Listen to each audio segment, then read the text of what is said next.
I'm sorry. A lot of people gonna call me biased, but it is what it is. Y'all can agree with me if you want. But the Dallas Cowboys, by far, had the worst NFL free agency 2022. Let me explain why. Now, obviously, excuse me,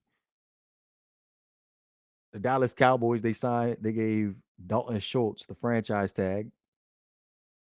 Last year, 78 catches, ranked third among tight ends. 808 yards, receiving yards, excuse me, ranked sixth among tight ends. 8 touchdowns, which ranked fifth. I'm cool with that move.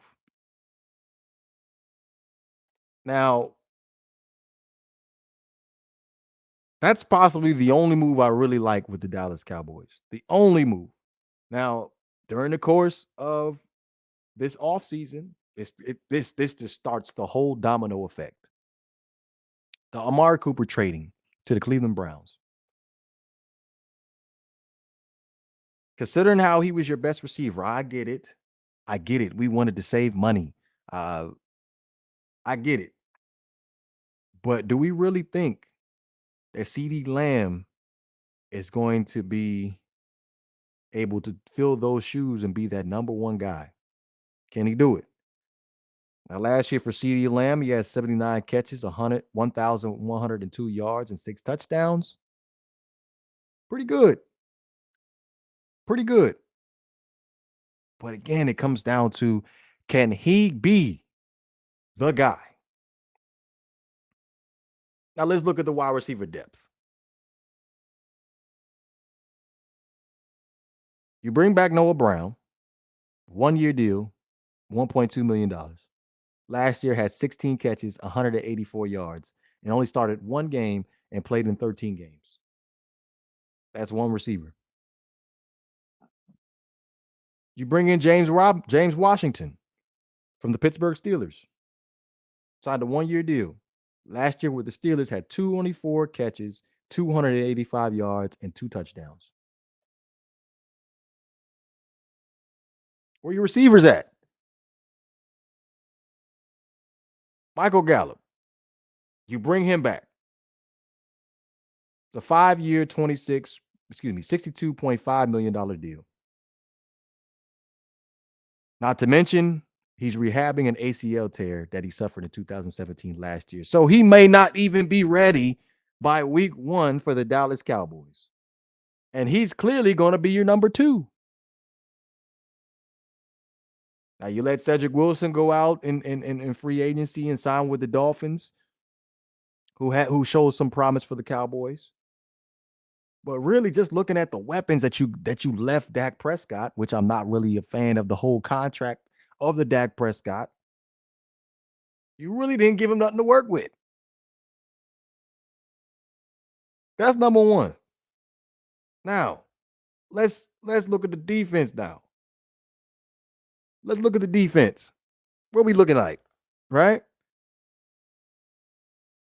Somehow you let Randy Gregory slip through your fingertips. He signs with Denver. You bring back DeMarcus Lawrence. It's a 3-year, $40 million deal, which understandable. You wanted to save money. The cap hit was going to be $27 million if he didn't end up getting cut by the Dallas Cowboys and went to $14 million by bringing him back. My biggest issue with DeMarcus Lawrence is durability, number one. And number two, ever since he's gotten that contract, since 2018, he has not had a double-digit sack season. He played 7 games last year. 7 games. Where your pass rush coming from? I get it. You bring back Dorrance Armstrong. Hopefully, you guys see some promise in him having 5 sacks last year for y'all. Dante Fowler, you acquire him. Have 4.5 in 2021 with the Atlanta Falcons. But it's just a lot of question marks with the Dallas Cowboys right now. Like, I felt like you could have did a whole bunch of other things. And I didn't even touch on the offensive line. Didn't even touch on the offensive line. You cut Leo Collins. He's with the Bengals. You let Connor Williams walk in free agency. Tyron Smith, we don't know what the hell goes on with Tyron Smith. Like he always got issues. He's always hurt. So that your pass protection is messed up. And you left with Zeke, which since he's got paid, he hasn't exactly performed to the contract. And by you not being able to have offensive linemen that are able to run block for Zeke, you just made it worse. I'm just saying, man. Take a big look at the Dallas Cowboys. They in trouble. They are in trouble. And looking at the NFC East right now, looking like the Eagles, they're looking like the favorite.